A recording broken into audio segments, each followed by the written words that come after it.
Hello guys, तो स्वागत है आप लोगों का 10,000 वर्ड की एक और नई वीडियो के अंदर। तो जैसा कि हमने लास्ट एपिसोड में देखा था, लिन फेंग गार्डियन कोड के कहने पर हिडन ड्रैगन क्लैन के अंदर उनकी मदद करने के लिए पहुंच चुका था, जहां पे गरुड़ा क्लैन के साथ फाइट करते हुए वो सभी लोग बहुत ही बुरी तरह से इंजर्ड हो चुके थे। जो देखकर थंडर ड्रैगन वहां पे लिन फेंग को अपनी सोर्स पावर देते हुए कहता है कि तुम इसका इस्तेमाल करते हुए ड्रैगन क्लैन के लोगों को न सिर्फ ठीक कर सकते हो, बल्कि उसी के साथ साथ उनकी पावर्स को भी काफी हद तक बढ़ा सकते हो। थंडर ड्रैगन की ये बात सुनकर लिन फेंग भी वहां पे उस ड्रैगन बोतल को लेकर हिडन ड्रैगन क्लैन के अंदर पहुंच चुका था, जहां पहले तो हिडन ड्रैगन क्लैन के एल्डर्स लिन फेंग को अपने फॉरबिडन लैंड में जाने की इजाजत नहीं देते, लेकिन जब लिन फेंग उन्हें वहां पे थंडर ड्रैगन की सोर्स पावर देता है तो वो लोग भी वहां पे लालच में आकर लिन फेंग को इजाजत दे चुके थे। पर उसके लिए वो वहां पे एक शर्त भी रखते हैं, जिसके मुताबिक लिन फेंग को अपनी सोर्स पावर का इस्तेमाल करते हुए उनके क्लैन लीडर की लाइफ को अगले 50 सालों तक बढ़ाना होगा, जिसके लिए लिन फेंग भी मान के आता। और यहीं से हमारे अगले एपिसोड की शुरुआत होती है। तो इस एपिसोड की शुरुआत में हमें हिडन ड्रैगन क्लैन के मेन हाल का सीन दिखाया जाता है, जहाँ पे क्लैन लीडर की हालत को देखकर तो शाओटियन उसे वहाँ पे मरा हुआ घोषित कर चुका था। लेकिन तभी क्लैन लीडर वहाँ पे अपना पूरा तबला लगा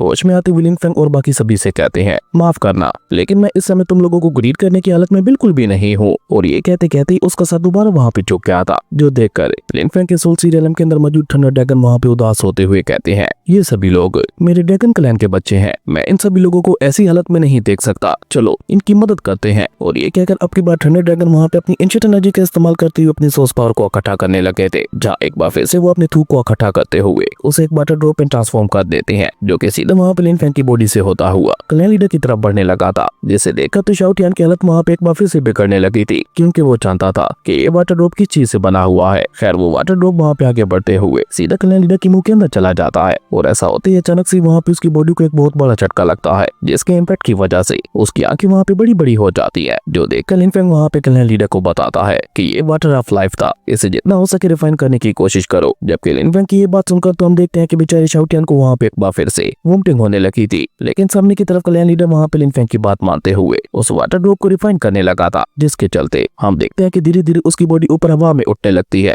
और साथ ही साथ उसकी बॉडी से काफी ज्यादा पावरफुल लाइफ फॉर्स निकल रहा था, जो कि आसपास वहाँ पे पेड़ पौधे उगाने लगा था। जो देखकर तो ड्रैगन क्लैन के एल्डर्स का मुंह भी वहाँ पे खुला का खुला रह गया था। जबकि ऊपर की तरफ हम देखते हैं कि क्लैन लीडर की बॉडी के अंदर एक साथ ही काफी सारी लाइफ एनर्जी जाने लगती है, जिसके चलते वो धीरे धीरे वहाँ पे ठीक होने लगा था। और अचानक से वहाँ पे उसकी बॉडी को एक झटका लगता है, जिसके बाद तो उसे वहाँ पे देखते हुए ऐसा लग रहा था कि ये मरने के बाद दोबारा जिंदा हो चुका है। जो देखकर तो ना सिर्फ क्लैन लीडर वहाँ पे बहुत ज्यादा खुश दिखाई दे रहा था, बल्कि उसी के साथ साथ उसके अपने एल्डर्स की खुशी का भी कोई ठिकाना नहीं था। वहीं नीचे आने के बाद क्लैन लीडर खुश होते हुए कहता है, ये तो वाकई वाटर ऑफ लाइफ था, जिसे ढूंढ पाना बहुत ही ज्यादा मुश्किल काम है, मुश्किल क्या लगभग इम्पॉसिबल है। और ये कहकर क्लैन लीडर वहाँ पे लिन फेंग को ग्रीट करते हुए कहता है, लेकिन फिर भी आपने मेरी जान बचाने के लिए मुझे वाटर ऑफ लाइफ का ड्रॉप दिया, जिसके लिए मैं आपका हमेशा एहसानमंद रहूंगा। प्लीज बताइए मुझे आप मुझसे क्या चाहते हैं। जिस पे लिन फेंग भी सीधा वहाँ पे पॉइंट पे आते हुए क्लैन लीडर से कहता है, मैं आपके फॉरबिडन लैंड के अंदर जाकर वहाँ पे प्रैक्टिस करना चाहता हूँ, मुझे उम्मीद है कि आप मुझे मना नहीं करेंगे। लिन फेंग की ये बात सुनकर हम देखते हैं कि अचानक से क्लैन लीडर को वहाँ पे काफी ज्यादा गुस्सा आ गया था, और अपने इसी गुस्से के चलते वो वहाँ पे लिन फेंग को इनकार भी कर चुका था। लेकिन तभी ग्रेट एल्डर आगे बढ़कर वहाँ पे अपने क्लैन लीडर को बताता है, क्लैन लीडर, मैं तो पहले इस पर्सन के साथ वादा कर चुका हूँ कि अगर ये आपके लाइफ स्पैन को 50 सालों तक बढ़ा देता है तो हम इसे अपने फॉरबिडन लैंड के अंदर जाने देंगे। अब 50 सालों का सुनकर तो हम देखते हैं कि क्लैन लीडर के मुंह में भी पानी आ गया था, इसलिए वो जल्दी से वहाँ पे मुस्कुराते हुए लिन फेंग से कहता है, किसने कहा कि हम लोग आपको नहीं जाने देंगे, आप हमारे एंसेस्ट्रल ड्रैगन के डिसेबल है, यानी कि जितना हक हमारा फॉरबिडन लैंड के ऊपर है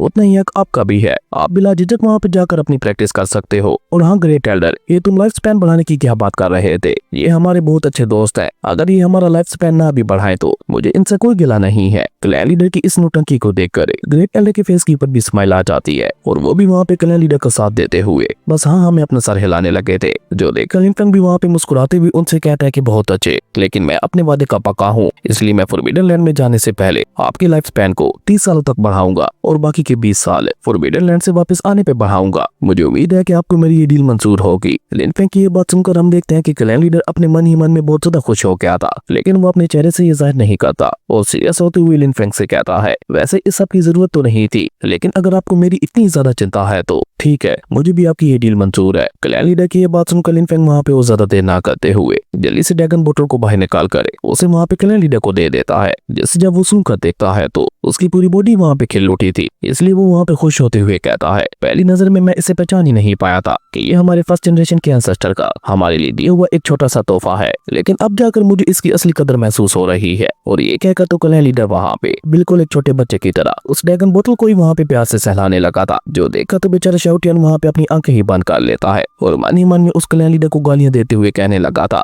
ये कितना ज्यादा गंदा है। जबकि लिन फेंग उसे वहाँ पे वाटर ऑफ लाइफ की हकीकत बताते हुए कहता है कि ये वाटर ऑफ लाइफ मुझे एक दूसरी दुनिया की एंशिएंट केव के अंदर मिला था। लिन फेंग वहाँ पे झूठ इसलिए बोल रहा था क्योंकि अभी के लिए वो उन्हें थंडर ड्रैगन के बारे में नहीं बताना चाहता था। खैर लिन फेंग की यह बात सुनकर ग्रेट एल्डर भी वहाँ पे आगे बढ़कर लिन फेंग के पास जाते हुए उससे कहता है, हमारे एंसेस्ट्रल ड्रैगन की सोर्स पावर हमारे लिए एक ग्रेट सप्लीमेंट के तौर पर काम कर रही है। क्या आपके पास इस तरह का और वाटर ऑफ लाइफ है? अगर है तो प्लीज मुझे भी दीजिए, मैं आपका यह एहसान जिंदगी भर नहीं भूलूंगा। लेकिन लिन फेंग उसे वहाँ पे सीधा सीधा जवाब देते हुए कहता है कि माफ करना, लेकिन ये वाटर ऑफ लाइफ बस मेरे पास इतना ही था और मेरे ख्याल से अब हम लोगों को फॉरबिडन लैंड में जाने की तैयारी करनी चाहिए। लिन फेंग की ये बात सुनकर ग्रेट एल्डर वहाँ पे हंसते हुए कहता है, अरे ये तो मैं भूल ही गया था, आप चिंता मत कीजिए, मैं अभी वहाँ पे जाने की सारी तैयारियां करवाता हूँ और मैं पर्सनली खुद आपको वहाँ पे छोड़ने के लिए जाऊंगा। और ये कहकर ग्रेट एल्डर वहाँ पे लिन फेंग और उसके साथियों को लेकर वहाँ से जाने लगा था, जो देखकर क्लैन लीडर वहाँ पे अचानक से सीरियस होते हुए कहता है कि ये इंसान मुझे कहीं से भी कोई नॉर्मल इंसान नहीं लग रहा। एंसेस्ट्रल ड्रैगन की सोर्स पावर जो कि हमारे पास भी नहीं है, वो इसने हमें ऐसे ही दे दी। जिस पे एक दूसरा एल्डर वहाँ पे आगे बढ़ते हुए अपने क्लैन लीडर से कहता है,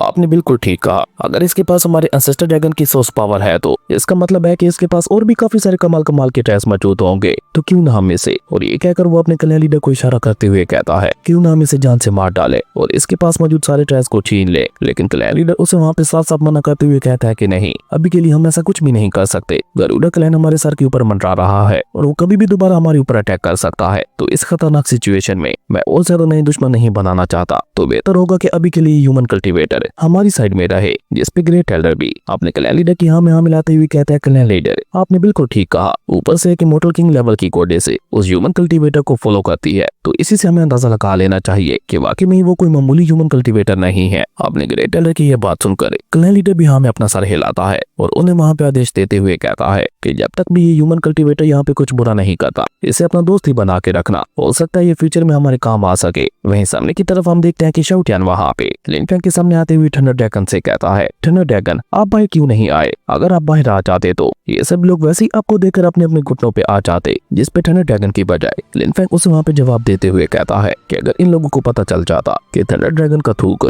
इनके लिए वाटर ऑफ लाइफ के तौर पर काम कर रहा है, तो ये सभी लोग मिलकर अपने थंडर ड्रैगन के ऊपर ही अटैक करते हुए उसे वहाँ पे खाने की कोशिश करते। लिन फेंग की यह बात सुनकर बेचारे शाओटियन को वहाँ पे एक बहुत बड़ा झटका लगता है और वो उदास होकर अपना सर झुकाते हुए कहने लगा था, ये तो मैंने सोचा ही नहीं, ये लोग वाकई पावर की लालच में आकर ऐसा कुछ भी कर सकते थे। जिस पे लिन फेंग उसे वहाँ पे समझाते हुए कहता है कि तुमने बिल्कुल ठीक कहा, पावर की लालच में आकर कोई कुछ भी कर सकता है, इसलिए बेहतर है कि अभी के लिए ये अपने एंसेस्टर के बारे में ना ही जाने। और ये कहकर लिन फेंग वहाँ पे उस एल्डर के साथ फॉरबिडन लैंड की तरफ निकल चुका था। जबकि वहीं दूसरी तरफ हमें हिडन ड्रैगन क्लैन के आउटर एरिया का सीन दिखाया जाता है, जहाँ पे लोंगमिंग मिस लोंगजी का मंगेतर खड़ा होकर किसी का इंतजार कर रहा था कि तभी अचानक से वहाँ पे गरुड़ा क्लैन के लीडर की एंट्री होती है, जिसे वहाँ पे आते हुए देखकर लोंगमिंग अपना सर झुका चुका था। जबकि गरुड़ा सीधा वहाँ पे पॉइंट पे आते हुए उससे कहता है, क्या हुआ, तुमने मुझे क्यों बुलाया, क्या तुम्हारा क्लैन लीडर मर गया? जिस पे लोंगमिंग वहाँ पे एक बार फिर से अपना सर झुकाकर गरुड़ा को जवाब देते हुए बताता है, अनफॉर्चुनेटली ऐसा नहीं हो पाया क्योंकि कल रात ही एक दूसरी दुनिया का कल्टीवेटर हमारे हिडन ड्रैगन क्लैन के अंदर आया था, जिसके पास था वाटर ऑफ लाइफ, और अपने उसी वाटर ऑफ लाइफ का इस्तेमाल करते हुए वो न सिर्फ हमारे क्लैन लीडर की जान बचा चुका है, बल्कि उसी के साथ साथ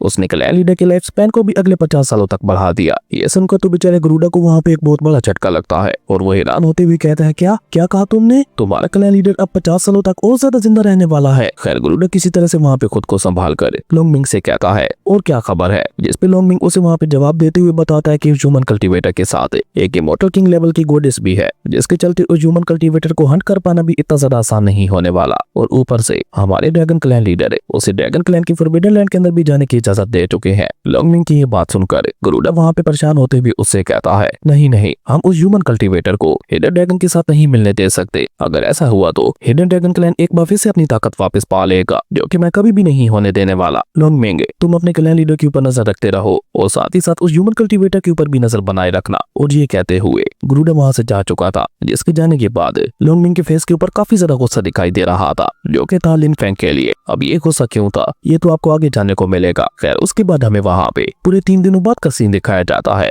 जहाँ पूरे 3 दिनों के बाद फाइनली लिन फेंग और बाकी सभी लोग ड्रैगन क्लैन के फॉरबिडन लैंड के अंदर एंटर कर चुके थे, जहाँ लिन फेंग उस जगह को बहुत ही गौर से देखते हुए आगे बढ़ रहा था। लेकिन तभी अचानक से ही सामने की तरफ बहुत ही ज्यादा पावरफुल स्पिरिचुअल एनर्जी रिलीज होती है, जो कि वहाँ पे रिलीज होते हुए सीधा ऊपर आसमान की तरफ जा रही थी। और उस खतरनाक स्पिरिचुअल एनर्जी के चलते वहाँ पे ऊपर आसमान में छोटे छोटे एनर्जी ब्लास्ट भी होने लगे थे, जिसके बाद देखते ही देखते वो एनर्जी वहाँ पे एक स्पिरिचुअल ड्रैगन का रूप ले चुकी थी, जो कि देखने से काफी ज्यादा खतरनाक और विशाल दिखाई दे रहा था, जिसे देखकर तो लिन फेंग भी थोड़ा सीरियस हो चुका था। जबकि वो ड्रैगन भी वहाँ पे लिन फेंग को देखते हुए एक जोरदार दहाड़ मारता है, जो देखकर शाओ टियान वहाँ पे घबराते हुए कहता है, ओ माय गॉड, अब ये ड्रैगन यहाँ पे कहाँ से आ गया? मुझे तो लगता है कि इस दुनिया की सारी मुसीबतें हमारे ही पल्ले पड़ गई हैं। जबकि लिन फेंग वहाँ पे उस ड्रैगन को देखकर मुस्कुराते हुए उससे कहता है, एक बात मेरी याद रखना, कभी भी दूसरों की एबिलिटीज को अंडर एस्टिमेट करने की गलती मत करना। और ये कहते हुए लिन फेंग वहाँ पे गॉड किलिंग फॉर्मेशन को बना चुका था, जिसके अंदर से एक बहुत ही ज्यादा खतरनाक गॉड किलिंग सोड निकल कर बाहर आती है, जिसे लिन फेंग वहाँ पे कंट्रोल करते हुए सीधे उस ड्रैगन के ऊपर हमला करवा चुका था। और जैसे ही वो दोनों वहाँ पे आपस में टकराते हैं तो वहाँ पे एक बहुत ही ज्यादा बड़ा एनर्जी ब्लास्ट हो गया था, और उस ब्लास्ट के इम्पैक्ट की वजह से बेचारा वो ड्रैगन वहीं पे खत्म हो जाता है। लेकिन गुडिस नोंगजी को वहाँ पे कुछ गड़बड़ महसूस होती है, इसलिए वो वहाँ पे उस ड्रैगन के सोर्स पावर के ऊपर ही अटैक कर देती है, जो कि वहाँ पे एक ही झटके के साथ डिस्ट्रॉय हो गया था। खैर, उसके पावर सोर्स को खत्म करने के बाद गुडिस नोंगजी भी वहाँ पे नीचे आते हुए लिन फेंग के पास आ जाती है, जो देखकर ग्रेट एल्डर वहाँ पे आगे बढ़ते हुए लिन फेंग से कहता है, ये ड्रैगन तो बहुत ही ज्यादा खतरनाक था। मेरे दोस्त लिन फेंग,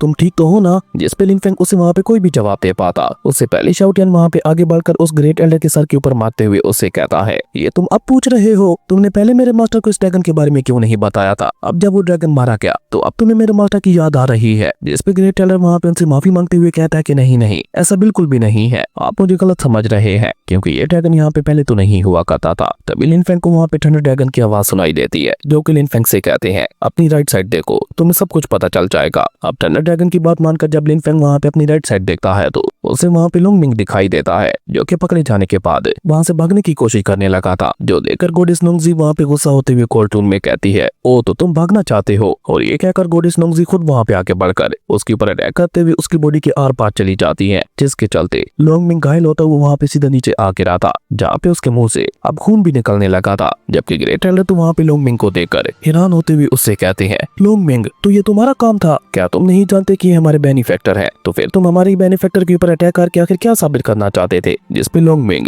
गुस्से से चिल्लाते हुए अपने ग्रेट एल्डर से कहता है कि मेरे सामने ये सारी चीजें मायने नहीं रखती। जिस पे ग्रेट एल्डर वहाँ पे एक बार फिर से चौंकते हुए उससे कहता है, क्या ये तुम क्या बकवास कर रहे हो? क्या तुम्हें नहीं पता कि तुम हमारे हिडन ड्रैगन क्लैन के अगले एल्डर बनने वाले हो? तो उसके बावजूद भी तुम ऐसी बैकी बैकी बातें क्यों कर रहे हो? जिस पे लोंगमिंग वहाँ पे चिल्लाते हुए कहता है, मैं थूकता हूँ इस एल्डर की पोजीशन पर, मुझे कुछ भी नहीं चाहिए, मुझे बस मेरी लोंगजी वापस चाहिए। मैं लोंगजी से मोहब्बत करता हूँ, लेकिन जब से ह्यूमन कल्टीवेटर आया है लोंगजी इसके पीछे पागल है। ये सब सिर्फ और सिर्फ इसी की वजह से हो रहा है। अगर ये यहाँ पे ना आया होता तो लोंगजी कभी भी मुझसे दूर ना होती। इसलिए इस ह्यूमन कल्टीवेटर को तो मैं जिंदा नहीं छोड़ने वाला। इसे बचाने के लिए जो कोई भी मेरे रास्ते में आएगा उसे भी मारना होगा। शायद तुम लोग जानते नहीं हो कि सिर्फ और सिर्फ इस ह्यूमन कल्टीवेटर को ठिकाने लगाने के लिए मैंने अपनी बॉडी को डार्क पावर्स को सौंप दिया। देखना चाहते हो तुम लोग मेरी नई डार्क पावर्स? और ये कहकर लोंगमिंग वहाँ पे एक बार फिर से अपनी डार्क पावर्स का इस्तेमाल करते हुए एक ड्रैगन में ट्रांसफॉर्म हो चुका था, जो कि वहाँ पे लिन फेंग को देखकर जोर जोर से दहाड़ने लगा था। ये देखकर लिन फेंग भी वहाँ पे अपनी गॉड किलिंग सोर्ड को बाहर निकाल कर उसके ऊपर अटैक करते हुए कहता है,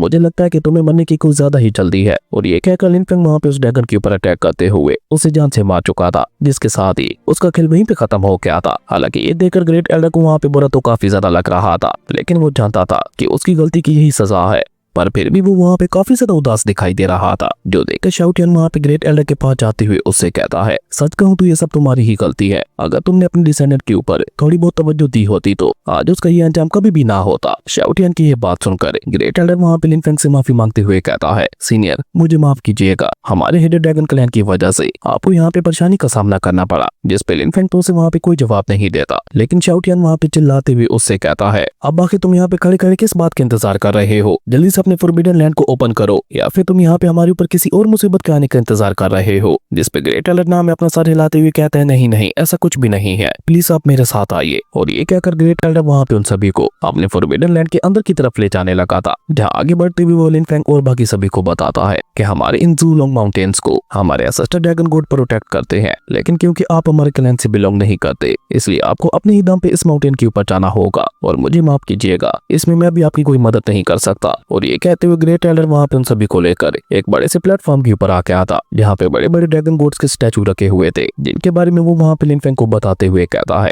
कि ये तीनों हमारे ड्रैगन क्लैन के एंसेस्टर्स हैं। सबसे पहले ये है होंगमिंग एंसेस्ट्रल ड्रैगन है, दूसरे नंबर पे जो है वो ओरिजिन एंसेस्ट्रल ड्रैगन है और तीसरे वाले चाओएस थंडर ड्रैगन है, जो कि असल में लिन फेंग के पास मौजूद थे। अब ये सब जानकर तो शाओटियन वहाँ पे काफी ज्यादा एक्साइटेड हो गया था और वो सीधा वहाँ पे ग्रेट एल्डर से सवाल करते हुए पूछता है, एक बात बताओ मुझे, तुम लोगों को पता कैसे चला कि तुम्हारे एंसेस्टर्स इस तरह दिखाई देते थे? और इससे आगे शाओटियन वहाँ पे कोई भी बकवास कर पाता, उससे पहले लिन फेंग वहाँ पे उसका मुंह बंद कर चुका था। जबकि लिन फेंग वहाँ पे उन ड्रैगन गॉड के स्टैचूज को देखकर इंप्रेस होते हुए ग्रेट एल्डर से कहता है, इन्हें देखकर ही मैं बता सकता हूँ कि ड्रैगन क्लैन पास्ट में कितना ज्यादा कमाल कर रहा होगा। जिस पे ग्रेट एल्डर वहाँ पे उदास होकर लिन फेंग को जवाब देते हुए बताता है कि आपने बिल्कुल ठीक कहा, अगर उस समय डार्क क्लैन ने हमारे इस रियलम के अंदर वो खतरनाक जंग ना छेड़ी होती तो हमारा रियलम कभी भी ब्रोकन ना होता और आज हमारा हिडन ड्रैगन क्लैन इस तरह से छुपती छुपाती हुई ना रह रहा होता। इवन अब तो हम लोगों के पास कल्टीवेशन करने का बस एक ही सहारा है और वो है ये ड्रैगन क्लैन के स्टैचूज। ग्रेट एल्डर की ये बात सुनकर लिन फेंग भी वहाँ पे थोड़ा सीरियस होते हुए कहता है, अब सभी रेसेस जुआन युआन यूनिवर्स के अंदर इकट्ठा हो रही है, मुझे लगता है कि बहुत जल्द एक बार फिर से एक बहुत बड़ी जंग होने वाली है। खैर ग्रेट एल्डर वहाँ पे अपनी बात आगे बढ़ाते हुए लिन फेंग से कहता है कि अगर आप इस माउंटेन के ऊपर चढ़कर हमारे ड्रैगन क्लैन के स्पिरिचुअल पूल तक जाना चाहते हैं तो उसके लिए सबसे पहले आपको यहाँ पे इन तीनों एंसेस्ट्रल ड्रैगन गॉड से अपनी पहचान करवानी होगी। ग्रेट एल्डर की ये बात सुनकर थंडर ड्रैगन वहाँ पे लिन फेंग से कहते हैं, ये हमारे लिए इतना ज्यादा आसान नहीं होने वाला। वहीं लिन फेंग ग्रेट एल्डर से सवाल करते हुए पूछता है, और ये सब मुझे कैसे करना होगा? जिसके साथ ही हमारा ये कमाल का एपिसोड यहीं पे खत्म हो गया था। दोस्तों अगर आपको ये वीडियो अच्छी लगी तो लाइक करते हैं और अगर चैनल पे नए आए हो तो सब्सक्राइब करते जाना। तो मिलते हैं एक न्यू वीडियो में, तब तक के लिए बाय।